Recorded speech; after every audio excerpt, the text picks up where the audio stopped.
Is inflation necessary for a healthy economy? You ask this question, and holy cow, do people have very strong opinions about it.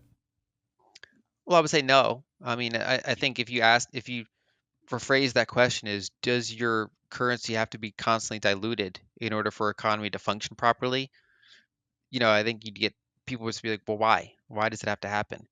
I mean, if you look back at the 1800s in the United States, for example, you had a booming economy. I mean, that's where a lot of technological inventions were developed. You colonized the whole continent, and you were doing it with, a dollar, a gold-backed dollar, and gold-backed independent, banknotes and things like that. Essentially, the common unit of account was gold, and you had stable prices. They fluctuated sometimes up, sometimes down, based on what was happening with supply and demand, and you had a lot of growth without inflation. Um, I think the only time where inflation becomes almost necessary is when it's already bad enough that and that's the context of which people think of it, right? So they go towards a fully fiat system that's inflationary. It builds up a ton of debt because that's what happens. If the currency dilutes, there's an incentive to take out leverage in that currency. You're essentially shorting that currency to buy other things. So you build up all this debt. If you then decide to be okay, we're going to be an ultra deflationary hard money system, well, all those debts are going to implode, right? And that's a process that has to go through if you're then converting from an inflationary system to a hard money system.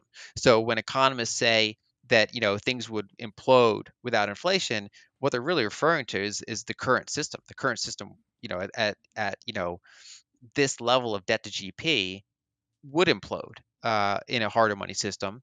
But it's something. It's kind of like ripping the band-aid off, or something like that, where if a better technology presents itself and solidifies and kind of asserts itself as inevitable, then it's meant to be. It's meant to happen. And and who would be the losers if that band aid did get ripped off, so to speak? And the argument, right, the Keynesian argument is you have to incentivize people to spend. What would be your response to that? Well, so I think governments would be losers, especially ones that are just not in line with what people want. So I think war hawks, for example, people that always want to go to war and things like that would be kind of first in line to be, disenfranchised under that system. I think banks, obviously, like, right now, like asset managers, people that do leverage buyouts, basically think people that don't really build income streams, but that just either take existing income streams and lever them up, or people that just rent seek on the system without providing a lot of value. Basically, this overall layer of financialization would be much reduced in that environment. There still would be an importance of financial services, but that would just be a smaller percentage of global economy. Those would be the losers. What was the other question you asked? Oh, I, the Keynesian. yeah, the Keynesian response would be you need inflation in order to incentivize people to spend in the economy. Yeah, I mean, think it's well, one, it's obviously falsifiable with modern technology, right? So if that was the case, I would not have bought a TV for the past 20 years. I would just say I'm waiting for the day where TVs stop going down in price. But of course, if I want a TV now, I'm not, if I was like you know, 18 and I want a TV, I wouldn't wait till I'm 38 to get a TV, just because it's a deflationary asset. So I mean, people readily upgrade their phones. They readily buy new computers, even though these things, especially on a per quality basis, are getting cheaper over time. And that shows that, I mean, people have a time value of their expenses. They don't delay purchases indefinitely, just because that that purchase will be more effective in the future, because we do want it now, especially if it's important. We might delay. So I think in a harder money system, you would take out some of the more frivolous purchases. I think people would take money more seriously. Um, and so I think in some ways, in terms of the way they choose to measure GDP, it could be a little lower. But I think quality of life in many cases would be higher, right? I think it would reshape some purchases.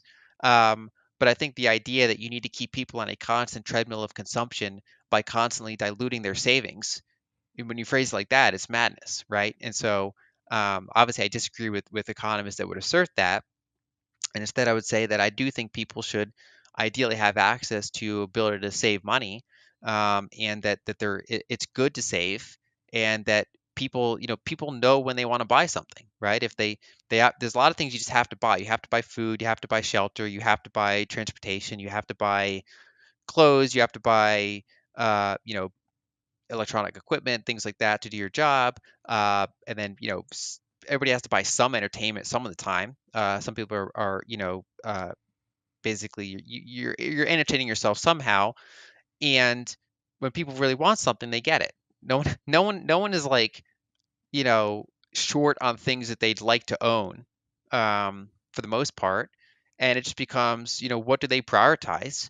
And so I think the economists are kind of delusional when they think that people have to be incentivized with like, constant, just basically like a rat on a hamster wheel, um, to keep buying.